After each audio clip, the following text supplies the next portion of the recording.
Hello and welcome to Budget 2013, the economic matrix, the economics, the politics, and of course the accounting that's going to go behind Budget 2013. It's going to be all important for the economy in the year ahead. Now, it is largely about economics. We all know that, and over this entire series, we're bringing through the various elements that are going to go into this budget matrix, from fiscal deficit to investment to savings to the current account deficit. All of those are elements, but let's not forget that there is a part to be played by politics and perhaps maybe populism as well. So here, as we talk and continue to take forward the economic matrix ahead of Budget 2013, today we look at political considerations that may actually underpin this year's budget. Let me first set the agenda very briefly, and then we'll get a ruling party perspective and an opposition party perspective. Remember, this is the last pre-election budget. So while economics are supreme at this point in the economic cycle, there is going to be a part to be played by politics as well. The finance minister on his part has said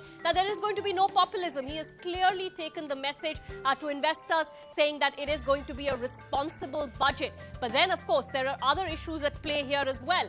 What will be the political considerations? Will some schemes which could possibly shape the political future of the Congress party in the next elections find its way into the budget? Those are all issues that we're going to discuss here today.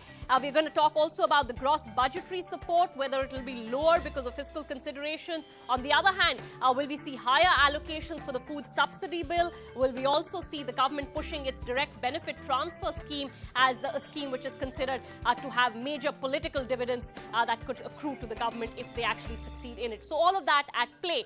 There is, of course, the ruling party perspective, and there is going to be the opposition party perspective, which we'll bring you over the two segments here on the show. But let's start with Mr. Shankar Aiyar from the Congress party. We caught up with him earlier, and we asked him as a starting point as to whether the street is justified in fearing that some element of populism will creep in at a time when the government's eyes are also on the election along with the economy.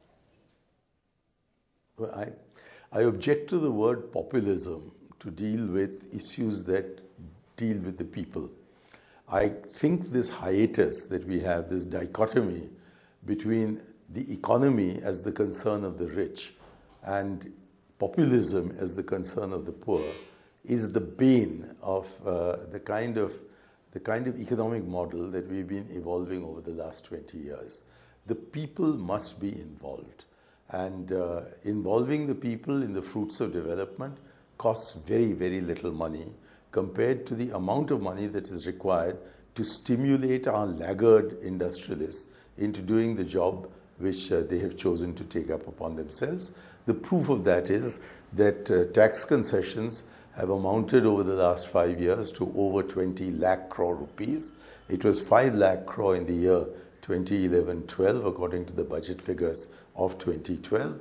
And what you call populist measures, which I presume are those subsumed under subsidies and social sector programs, is under 4 lakh crore rupees. So I object to the language which regards the people as being populist, although the word populist obviously comes out of populace, which is the people. My second point is that I don't think we need to become populist in the last year and spend the first 4 years looking after those who are entirely capable of looking after themselves.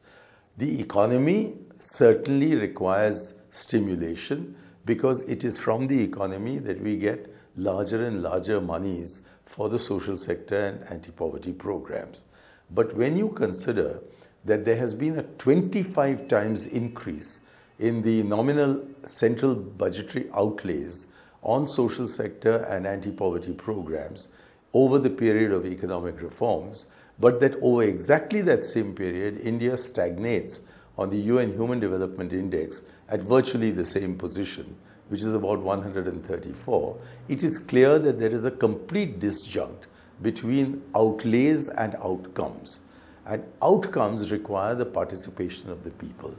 And unless and until the government stops setting up parallel bodies to the panchayats in areas which the 11th schedule of the Constitution has clearly demarcated for the panchayats, I'm afraid we're going to have an extremely inefficient system of delivery of public goods and services.